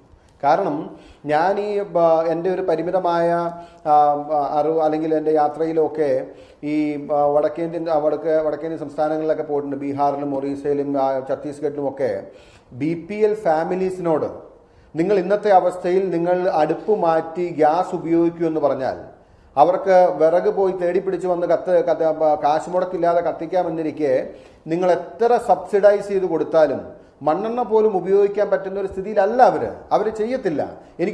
ഇത് സക്സസ്ഫുൾ ആകുമെന്ന് എനിക്ക് യാതൊരു പ്രതീക്ഷയുമില്ല. അതിന് പകരം അവർക്ക് ഇതിനു വേണ്ടി മാറ്റിവെക്കുന്ന പണം അവരുടെ കയ്യിൽ പണമായി എത്തുന്നത് പോലെ ഈ ബഹുമാന്യ MP ശ്രീമ ടീച്ചർ പറഞ്ഞ പോലെ ഇപ്പോൾ തൊഴിലുറപ്പ് പദ്ധതിയിലോ അല്ലെങ്കിൽ മറ്റേതെങ്കിലും പദ്ധതിയിലോ അവർക്ക് പണമായി കയ്യിൽ കിട്ടുന്ന ഒരു പദ്ധതി ആയിരുന്നുവെങ്കിൽ അതിനെ അവർ ഓൺ ചെയ്യുമായിരുന്നു. പക്ഷേ എനിക്ക് ഒരു രീതിയിലും തോന്നുന്നില്ല വടക്കേന്ത്യയിലെ ഏറ്റവും പാവപ്പെട്ട ദരിദ്രരായിട്ടുള്ളവർ ഗ്യാസ് കത്തിക്കാനുള്ള ഓഫർ കൊടുത്താലും അവരതിലേക്ക് തുനിയുമെന്ന് തോന്നുന്നില്ല. കാരണം അവരുടെ ലൈഫ് നമ്മൾ വിചാരിക്കും പോലെ ഒരുപക്ഷെ അവരൊരു ലക്ഷ്വറിക്ക് വേണ്ടി ആഗ്രഹിക്കുന്നവരല്ല, സസ്റ്റൈനൻസിന് വേണ്ടി അല്ലെങ്കിൽ അവരുടെ നിലനിൽപ്പിന് വേണ്ടി പോരാടുന്നവരാണ്. അവർക്ക് വേണ്ടത് പൈസയായി കയ്യിൽ വന്നാൽ മാത്രമേ അവരുടെ ജീവിത നിലവാരം ഉയരൂ. കാര്യം നമുക്ക് കേൾക്കുമ്പോൾ നമുക്ക് തോന്നാം പാവപ്പെട്ട വീടുകളിലെല്ലാം ഗ്യാസ് വന്നാൽ എത്ര നല്ലതാണ് എന്ന്. പക്ഷേ ഈ പദ്ധതി വിജയിക്കുമോ എന്ന കാര്യത്തിൽ ഞാൻ വളരെ അതിൻ്റെ അപ്രോച്ചിനോ അല്ലെങ്കിൽ ആറ്റിറ്റ്യൂഡിനോ തെറ്റ് പറയുന്നില്ല. പക്ഷേ ഞാൻ ഒട്ടും ഒരു ശുഭാപ്തി വിശ്വാസമുള്ള കാര്യമല്ല. തന്നെയുമല്ല ഇതിൻ്റെ അകത്ത് വേറൊരു കാര്യം നമ്മൾ ശ്രദ്ധിക്കുന്നത്, ഇപ്പോൾ ഇവിടെ പറഞ്ഞപ്പോൾ എനിക്ക് പറയാൻ ആദ്യം സമയം തന്നില്ല. കാർഷിക മേഖലയിൽ വലിയ ഊന്നൽ എന്ന് പറഞ്ഞു. ഈ ബഡ്ജറ്റിലെ പ്രഖ്യാപനം വരുമ്പോൾ തന്നെ MSP സംബന്ധിച്ച് മിനിമം സപ്പോർട്ട് പ്രൈസ് പ്രൊക്യൂർമെന്റ് ഉണ്ടാവും, കാര്യങ്ങളുണ്ടാവും. സ്പെസിഫിക് ആയിട്ട് പൾസസിന്റെ പ്രൊക്യൂർമെന്റിന് വേണ്ടി പണം നീക്കി വെക്കുമെന്ന് പറയാണ്. ഞാൻ ചോദിക്കട്ടെ, ഈ രാജ്യത്ത് പരിപ്പും പഞ്ചസാരയും കരിമ്പും കർഷകർ മാത്രമേ ഉള്ളൂ? നമ്മുടെ നാട്ടിലെ കർഷകരുടെ അവസ്ഥ എന്താണ്? റബ്ബറിനെ കുറിച്ച് പരാമർശമില്ല, ഏലത്തെ കുറിച്ച് പരാമർശമില്ല. അപ്പോൾ ഞാൻ പറഞ്ഞു, ഇവരുടെ ഈ സർക്കാരിന്റെ ഒരു അപ്രോച്ചില് അല്ലെങ്കിൽ കാർഷിക മേഖലയിൽ നിന്നൊക്കെ പറയുമ്പോൾ ഇതിന്റെ അകത്തുള്ള ഒരു പൊളിറ്റിക്സ് കൂടി കാണാതിരിക്കരുത്. ഈ നമ്മുടെ നാട്ടിലെ കർഷകർക്ക് ഒരു പ്രയോജനവും കിട്ടാതെ, അല്ലെങ്കിൽ അവർക്ക് വേണ്ടി ഒരു താങ്ങുമില്ലാതെ, അല്ലെങ്കിൽ അവർക്ക് ശുഭകരമായ ഒരു പ്രതീക്ഷയും നൽകാത്ത ഒരു ബഡ്ജറ്റിനെ കർഷക ക്ഷേമ ബഡ്ജറ്റ് എന്ന് നമ്മൾ എങ്ങനെ വിലയിരുത്തും? ശരിയാണ്, ഇറിഗേഷൻ പദ്ധതി പ്രഖ്യാപിച്ചു. ഒരുപക്ഷെ പുതിയ ഇറിഗേഷൻ ഇല്ലാത്ത സ്ഥലങ്ങളിൽ ഇറിഗേഷൻ നടത്തി. ഞാൻ കേരളത്തെ സംബന്ധിച്ച് ഈ കാർഷിക മേഖലയിൽ പ്രഖ്യാപിച്ച ഏത് നടപടിയാണ് ഈ കേരളത്തിലെ ഒരു കർഷകന് പ്രയോജനം ഉണ്ടാകുന്നത്? പറയാൻ കഴിയുമോ? ഇല്ല. MSP പറഞ്ഞപ്പോഴും അവിടെ സ്പെസിഫിക് ആയിട്ടുള്ള ഓരോ ഇത് പറഞ്ഞു. അല്ലെങ്കിൽ ഇത്ര വിലയിൽ താഴെ പോയ എല്ലാ ക്രോപ്സിനും MSPക്ക് വേണ്ടി ഈ പണം ഉപയോഗിക്കും എന്ന സ്റ്റേറ്റ്മെന്റ് ഇല്ല. കാർഷിക മേഖലയ്ക്ക് ഊന്നൽ കൊടുക്കുന്നത് രാജ്യത്തിന്റെ ഏത് ഭാഗത്തായ ആളുകൾക്കാണ് അത് പ്രയോജനം ചെയ്യുന്നതെങ്കിലും നല്ലതാണ്. പക്ഷേ നമ്മുടെ നാട്ടിലെ കർഷകർക്ക്, അതിപ്പോൾ റബ്ബർ കൃഷി ചെയ്യുന്നവരാകട്ടെ, നാളികേരം കൃഷി ചെയ്യുന്നവരാകട്ടെ, ഏതെങ്കിലും നാണ്യവിളകൾ കൃഷി ചെയ്യുന്നവരാട്ടെ, ഇവരെ സംബന്ധിച്ചിട്ടും നമ്മൾ ഈ പറയുന്ന കാർഷിക സൗഹൃദ ബജറ്റിന്റെ ഒരു പ്രയോജനവും ലഭിക്കുന്നില്ല എന്നുള്ളതാണ് സങ്കടകരം.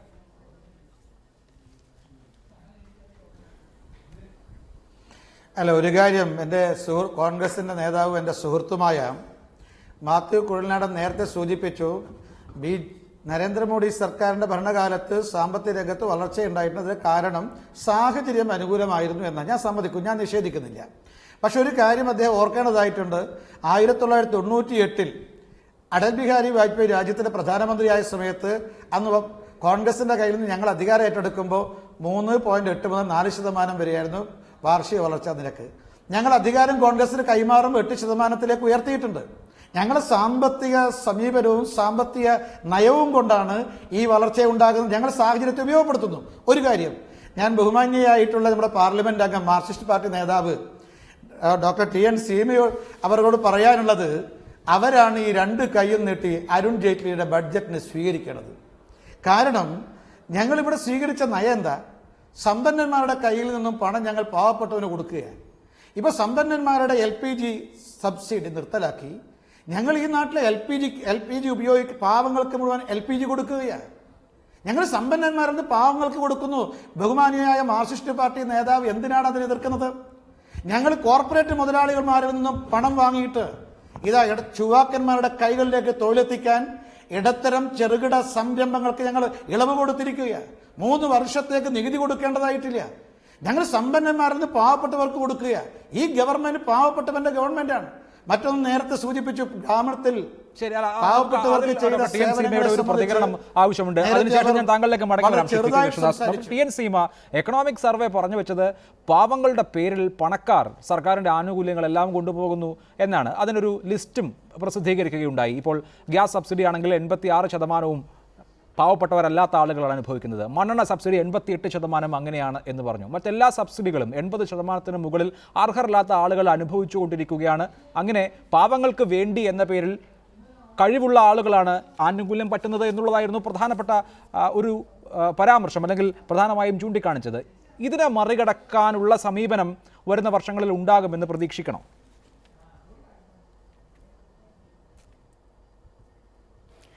ഇത് വാസ്തവത്തിൽ ഈ ഒരു ബഡ്ജറ്റിനെ അടിസ്ഥാനമാക്കി BJPയുടെ സാമ്പത്തിക നയങ്ങൾ അങ്ങ് തകിടം മറിഞ്ഞു.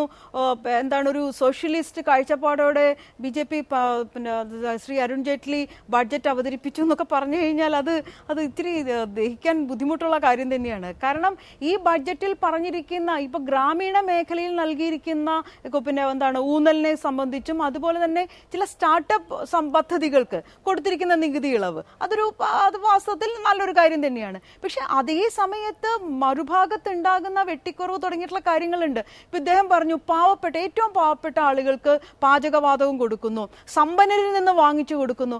ആരാ സമ്പന്നർ, ആരാ പാവപ്പെട്ടവർ? ഈ ഒരു നിർവചനം തന്നെയാണ് ഏറ്റവും പ്രശ്നമായിട്ടുള്ളത്. 125 കോടി ജനങ്ങളുള്ള ഇന്ത്യയിൽ എത്ര പേർക്കാണ് പാചകവാതക സബ്സിഡി കിട്ടണം എന്നിവർ പറയുന്നത്? വാസ്തവത്തിൽ ഈ BPL എന്ന് പറഞ്ഞാൽ ഞാൻ നേരത്തെ സൂചിപ്പിച്ചു, ഈ ടാർഗറ്റിങ്ങിന്റെ ഭാഗമായിട്ടുണ്ടായ പ്രശ്നം എന്ന് പറയുന്നത് അത് പാചകവാതകത്തിന്റെ സബ്സിഡി ആയാലും ഭക്ഷ്യ സബ്സിഡി ആയാലും അത്തരത്തിലുള്ള ഇളവുകൾ കിട്ടേണ്ട ആളുകളുടെ എണ്ണം വലിയ തോതിൽ വെട്ടിക്കുറച്ചിരിക്കുകയാണ്. അപ്പോൾ ഓൾറെഡി തന്നെ ഇത്തരത്തിലുള്ള ആനുകൂല്യങ്ങളിൽ നിന്ന് പുറത്തു നിൽക്കുന്ന APLകാർ, ലോവർ മിഡിൽ ക്ലാസ് അടക്കമുള്ള ആളുകളെ സംബന്ധിച്ചാണ് നിങ്ങൾ പറയുന്നത് പണക്കാരന്റെ കയ്യിൽ നിന്ന് വാങ്ങിച്ചു കൊടുക്കുന്നു എന്നുള്ളത്. അതിസമ്പന്നരായിട്ടുള്ള ആളുകൾക്കും ഉയർന്ന മധ്യവർഗ വിഭാഗങ്ങൾക്കും ശരിയാണ് സബ്സിഡിയുടെ ആവശ്യമില്ല. എന്നാൽ ബാക്കി ആളുകളെ സംബന്ധിച്ചിടത്തോളം സാർവത്രികമായിട്ടുള്ള സുരക്ഷ നൽകണം. അത് ആരോഗ്യത്തിന്റെ കാര്യത്തിലായാലും വിദ്യാഭ്യാസത്തിന്റെ കാര്യത്തിലായാലും അത് നമ്മൾ നൽകുന്നില്ല. ഇപ്പൊ ഈ ആരോഗ്യത്തിന്റെ കാര്യം പറഞ്ഞല്ലോ, 3000 ജനറിക് മെഡിക്കൽ ഷോപ്പുകൾ തുടങ്ങും എന്നാണ് പറയുന്നത്.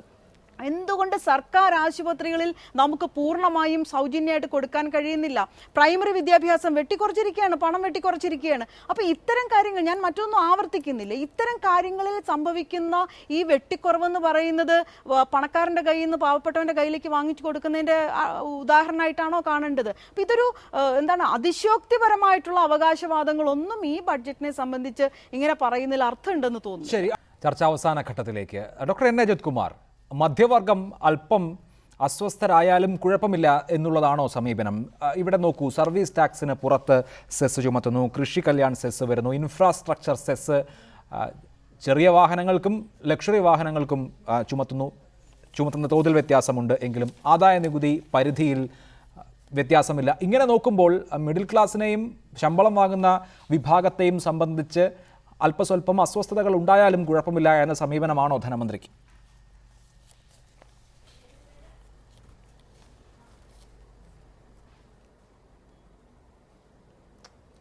ഡോക്ടർ അജിത് കുമാർ,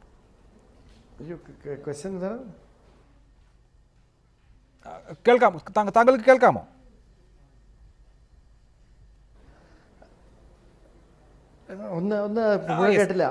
ഞാൻ ചോദിക്കുന്നത്, ആദായ നികുതി പരിധിയിൽ മാറ്റമില്ല, അതേസമയം തന്നെ സർവീസ് ടാക്സിന് മുകളിൽ സെസ്, ഇൻഫ്രാസ്ട്രക്ചർ സെസ് ചുമത്തുന്നു, വാഹനങ്ങൾ വാങ്ങുന്ന ആളുകളെ സംബന്ധിച്ച് ഇങ്ങനെ മിഡിൽ ക്ലാസ്സിന് അലോസരം ഉണ്ടായാലും കുഴപ്പമില്ല എന്ന മട്ടിലാണോ ധനമന്ത്രി ഈ ബജറ്റ് തയ്യാറാക്കിയിരിക്കുന്നതെന്നാണ് ഞാൻ ചോദിച്ചത്.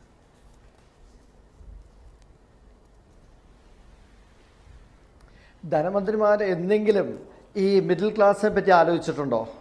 ഇദ്ദേഹം മാത്രമല്ല, നമ്മളെല്ലാ ധനമന്ത്രിമാരെടുത്ത് നോക്കിയാലും ആദ്യം ടാർഗറ്റ് ചെയ്യുന്നത് മിഡിൽ ക്ലാസ്സിനെയാണ്. പ്രത്യേകിച്ച് കൃത്യമായിട്ട് ടാക്സ് കൊടുക്കുന്നവരെയാണ് എപ്പോഴും ടാർഗറ്റ് ചെയ്തത്. അദ്ദേഹം ഇത്തവണ ചെയ്തിരിക്കുന്നത് അത്രയേ ഉള്ളൂ. അതായിട്ട് എനിക്ക് കണ്ടിരിക്കുന്നത്. ഇപ്പം താങ്കൾ പറഞ്ഞ മെയിൻ പോയിന്റ്സിനോട് എടുത്ത് നോക്കിയാൽ ഈ മിഡിൽ ക്ലാസ് എന്നുള്ളത് അദ്ദേഹം ആലോചിക്കുന്നത് ആരെയാണ് എന്നും നമുക്കൊന്ന് ഡിഫൈൻ ചെയ്യണം. ഇക്കാലത്ത് ഇപ്പോൾ മിഡിൽ ക്ലാസ് എന്ന് പറയുന്നത് 10 ലക്ഷം രൂപയേക്കാൾ കൂടുതൽ വരുമാനമുള്ള ആൾക്കാരായിട്ടാണോ അദ്ദേഹം എടുത്തിരിക്കണമെന്നാണ് എനിക്ക് തോന്നുന്നത്. കാരണം ഇപ്പോൾ ഈ DBTSന്റെ കാര്യം തന്നെ പറഞ്ഞപ്പം ഒരു കാര്യം വളരെ വ്യക്തമാണ്. 86% സബ്സിഡിയും കിട്ടിയിരുന്നത് ഈ ഹയർ ഇൻകം ഗ്രൂപ്പ്സിനാണ്. അപ്പോൾ അതിൽ നിന്ന് കുറയ്ക്കാൻ വേണ്ടിയിട്ടാണ് ഇപ്പോൾ അത് മാൻഡേറ്ററി ആക്കി. ഇപ്പോൾ ഒരു കാര്യം നമ്മൾ മറക്കരുത്, അദ്ദേഹം ഇവിടെ ഒളിപ്പിച്ചു വെച്ചിരിക്കുകയാണ്. ജനുവരി 27 മുതൽ 10 ലക്ഷം രൂപയേക്കാൾ കൂടുതൽ വരുമാനമുള്ള എല്ലാ വ്യക്തികളോടും അവരോട് വോളണ്ടറി ആയിട്ട് ഡിസ്ക്ലോസ് ചെയ്യാനാണ് പറഞ്ഞിരിക്കുന്നത്. നിങ്ങൾ ടാക്സബിൾ ഇൻകം 10 ലക്ഷത്തേക്കാൾ കൂടുതലാണ്, അപ്പോൾ നിങ്ങൾ DBTSന് എലിജിബിൾ അല്ല. നിങ്ങൾ എലിജിബിൾ ആണെങ്കിൽ അത് ഒരു കൃത്യമായിട്ട് അറിയിക്കുക, ഇല്ലെങ്കിൽ ബുദ്ധിമുട്ടാണ്. അപ്പോൾ അതിനൊരു ചെറിയൊരു ഭീഷണിയുടെ സ്വരം തീർച്ചയായിട്ടുമുണ്ട്. അതൊന്നും ഈ ബഡ്ജറ്റിൽ കണ്ടില്ല. പക്ഷെ എന്നാൽ അത് വളരെ വ്യക്തമായിട്ട് തന്നെ നമ്മൾ എല്ലാവർക്കും ഓരോരുത്തർക്കും കൃത്യമായിട്ട് ഓയിൽ കമ്പനിക്കാര് മെസ്സേജ് കൊടുത്തോണ്ടിരിക്കുന്നത്. തീർച്ചയായും അതാണ് താങ്കൾ സൂചിപ്പിക്കുന്നത്. വളരെ നന്ദി doctor Ajith Kumar, doctor TN Seema MP, Shri Mathew Kuzhalnadan, Shri PK Krishnadas ചർച്ചയിൽ പങ്കെടുത്തതിന്. ഇന്ന് പ്രതീക്ഷിച്ചതിൽ നിന്ന് വിഭിന്നമായി കൂടുതൽ സാമൂഹ്യക്ഷേമ പദ്ധതികൾ വിഹിതം വെച്ചുകൊണ്ടും കാർഷിക മേഖലയിലും ഗ്രാമവികസന മേഖലയിലും പ്രതീക്ഷിച്ചതിനേക്കാൾ ഉയർന്ന വകയിരുത്തൽ നൽകിക്കൊണ്ടുമുള്ള ബജറ്റാണ് അരുൺ ജെയ്റ്റ്ലി പാർലമെന്റിൽ അവതരിപ്പിക്കുകയുണ്ടായത്. ആ ബജറ്റിനെ കുറിച്ച് അവലോകനം ആയിരുന്നു ന്യൂസ് ടുഡേ ഉദ്ദേശിച്ചത്. വളരെ നന്ദി അതിഥികൾക്ക് ഒരിക്കൽ കൂടി. ഇരവേളയ്ക്ക് ശേഷം എടുത്ത സവർ കാണാം. നമസ്കാരം.